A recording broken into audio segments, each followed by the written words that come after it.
Good afternoon. My name is Doug Simpson. I'm from St. Peter and Paul Parish in Phoenixville. And for those of you who saw the Why I Come to Church video, I'm the fat guy in the bow tie. I didn't recognize you. Yeah, that's it. I don't have it. I'm taking a little bit of break today. I'll put on a necktie for, I'll take it easy this afternoon at the liturgy. Just a regular necktie.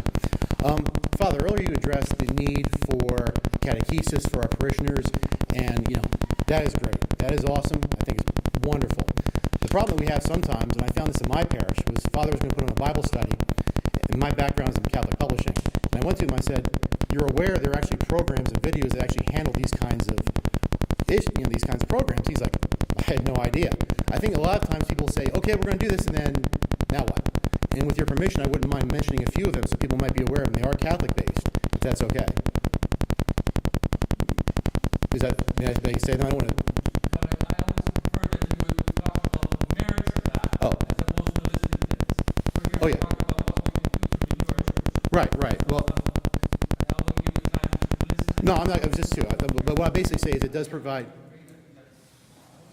I was just going to say another thing. You said you were from Phoenixville? Well, that's where my parish is, yes. Yes. And Father Belek is your Yes, pastor? correct. He's our Archdiocesan Director of Religious Education. Right. I would suggest you share the names you wanted to talk about with him. Oh, I have, yes. Okay, and so that's how we can provide those to the parishes. Okay, very good. In other situations, I think I'm looking today as kind of an internal versus external overview. How do we handle things internally? How do we present them to people outside the church? And Your Grace, I will admit, I steal. I will steal a good idea and use it for my own anytime I see it, regardless of whether it comes from Presbyterians, Baptists, and make it my own and try to work with the church. In that situation, I would love to see if there was some top-down directives, if you would, and that might be too strong a word, but perhaps things that say we need to have active websites. I went to a parish an hour away from me when I first moved here from North Carolina because I didn't know St. Peter and Paul existed. The website wasn't even active. I had no idea. I'm driving an hour. My wife's like, I'm getting tired of this. We have to do something else. And by chance, they finally got a website, so we started going there. I think there's a little bit of lack of technology that would be very helpful to those that are not members of the parish to see, and especially those that aren't even Catholic. Because a lot of times websites are outdated, things aren't updated, and it's like, well, it's the new welcome mat, it's the new entryway. And if people don't see it, there's particularly in their 30s and 40s, and it looks like a dead congregation, why would they bother to join? They'll go somewhere else. They may go Roman or something along those lines. So I would love to see some top guidance on that just to make sure that we're promoting ourselves as best as possible to the communities. That's it. Thank you. Okay, thank you.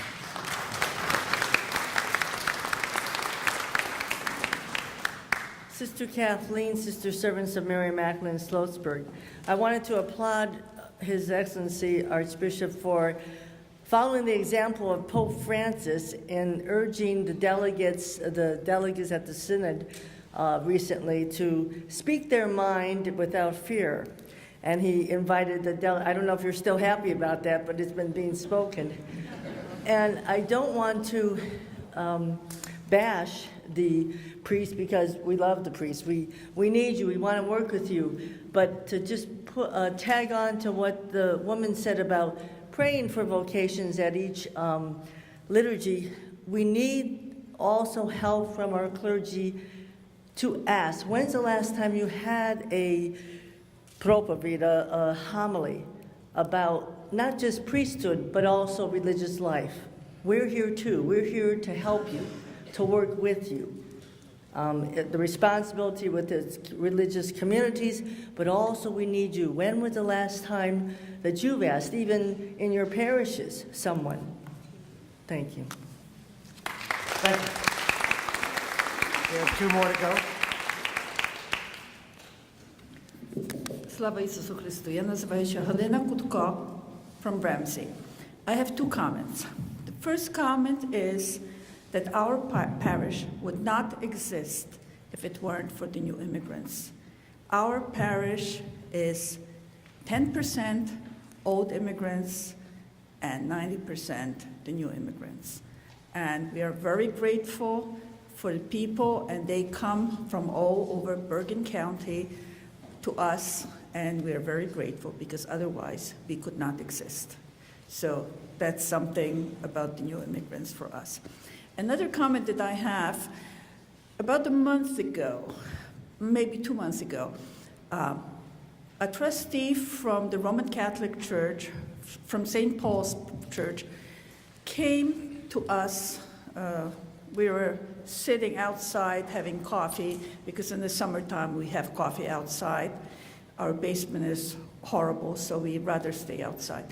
Anyway, so they came to us and asked us, they were celebrating the 75th anniversary of their church, and they started in our church. Our church was donated to us for $1 by Roman Catholic Church when they needed a big parish. They were asking that part of their 75th anniversary, if they could come to our church, look at it. Some people were baptized there, some people were married there, some families were buried from there. And this was Father Edward Young, who was still our visiting priest, and he absolutely agreed to this. And 2 weeks ago, you would not believe, we had between 90 or 100 people come to church from the Roman Catholic Church. They were amazed. They were amazed at the iconostas. They were amazed by the decoration. Not only that, some people say, oh, Orthodox. No, we are not Orthodox. So being sort of UK in my mind, I started telling them a little bit about how we were Catholic, about the Bratstevsku Uniju, about everything that there was. They invited a young man who was doing a doctorate in Byzantine architecture at Fordham University, and he explained things too. It was the most welcoming, it was the most fantastic get-together we had. People asked me, because I'm the trustee, so sort of, I jack of all trades. But anyway, they asked me if they could come to Mass, if they could come and partake in the sacraments. And I mean, it was fantastic. So someone was mentioning about having communication with other churches. We have a fantastic communication with our Roman Catholic Church in Ramsey. Thank you. Thank you. We'll do 2 more before lunch.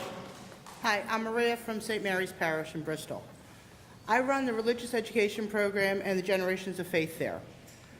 I have an incredibly hard time finding enough material because there's nothing out there that we put out. Like I have the God is With Us series. We have the Generations of Faith pamphlets. But to add any additional information, we don't have it out there, and the Roman churches do. The Orthodox churches do.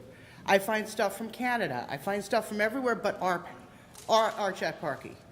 And it's really frustrating. I have majority of my parents, the father's Ukrainian Catholic, the mothers are Roman Catholic. I'm teaching 15 kids, their ages 4 to 12, and their mothers, and I don't have enough information to give them. I spend hours each week trying to find it. If we want a vibrant parish and we want, these kids come to liturgy now, which they never did before. Their parents come to liturgy. But I spend hours trying to find the information. We need to get it out there because otherwise everybody else is succeeding and we're failing. I just wanted to put it out there. Thank you.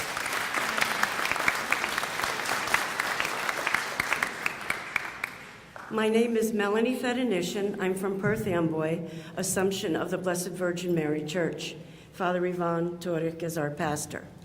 We have a very unique parish. We have Hispanic families. We have a large group of fourth wave people. We have people who are the second, third, fourth generation.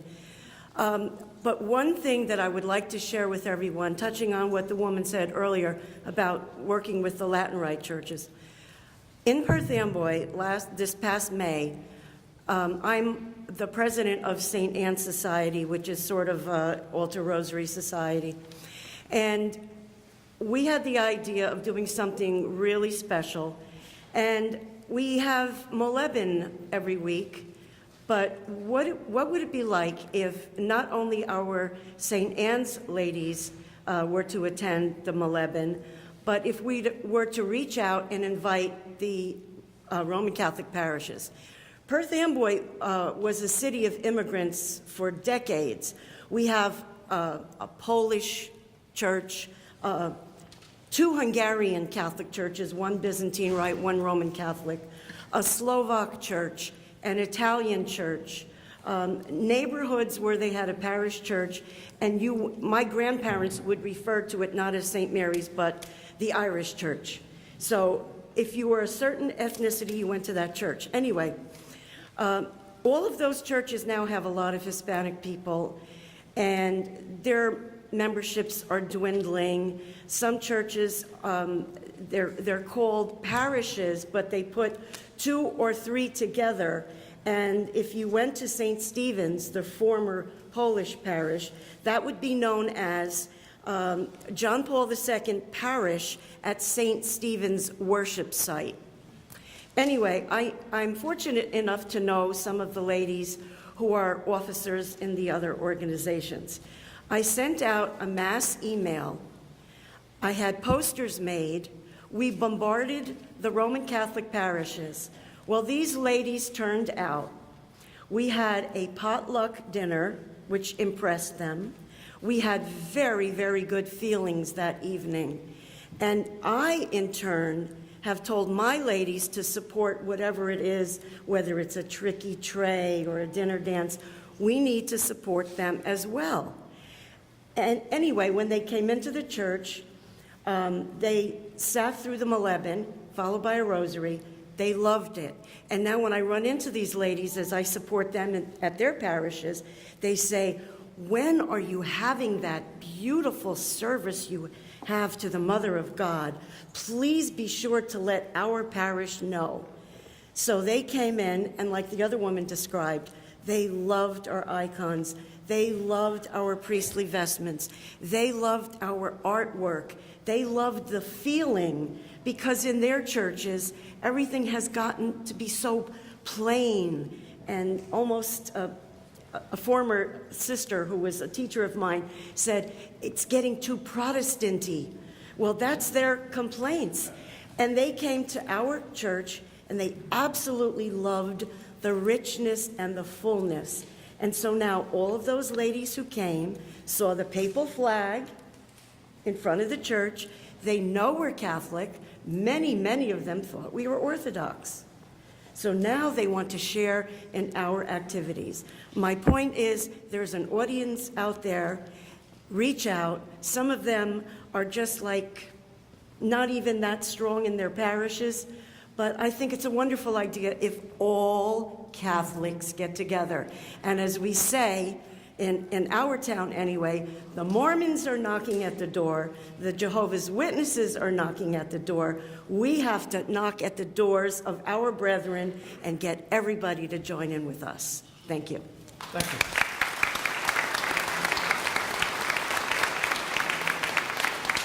Okay, this is the last one before we move on. Hello, I'm Robert. I'm from St. Michael's in Frackville. I probably don't need the microphone. How many of us are... No, you will need the microphone because we're picking up the video. How many of us are under the age of 40? Only a couple. When are we most impressionable, and when do we learn most of our knowledge?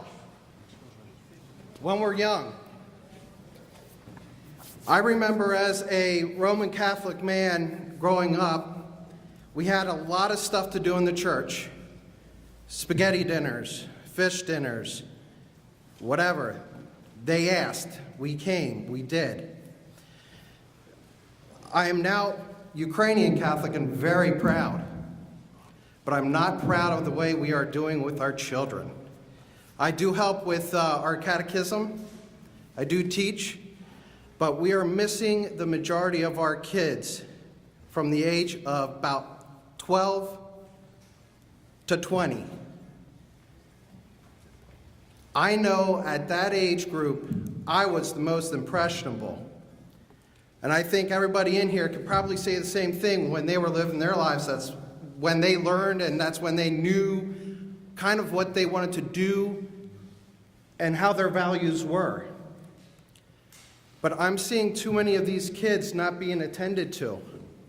No fault of my own. I have 2 kids. I'm trying to do the best I can, but I'm not the best there is. We need to make sure that we are trying to keep these kids in our churches, having activities for them. If we're having a fish sale, ask them to help, because they'll help.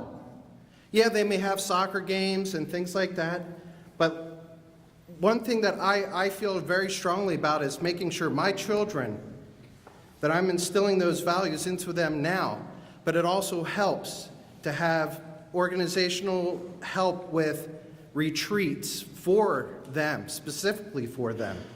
I went to a weekend stayover in Harrisburg as a 15-year-old.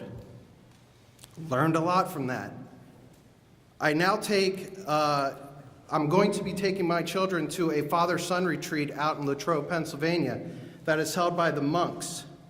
I went there with my father for several years as an adult man. And I'm telling you what, if I would have went there as a young man, I probably would have been a priest or a monk. Because they made it seem to me that it was okay to be part of the clergy, but it was also okay to play sports. It was okay to be different. It was okay to do anything that you wanted to. But I think we are really missing something here with these young children, the young adults, that we need to kind of encourage them to stay with us. And I think that's one thing that as people sitting here, to help out, encourage them to stay. Thank them for coming. Thank them for being there. Because I do enjoy seeing these kids in church. It makes me feel good for the future. Because if we don't have them, what do we have 30, 40 years down the road? We're not going to have anything. Thank you for your time. Okay, thank you.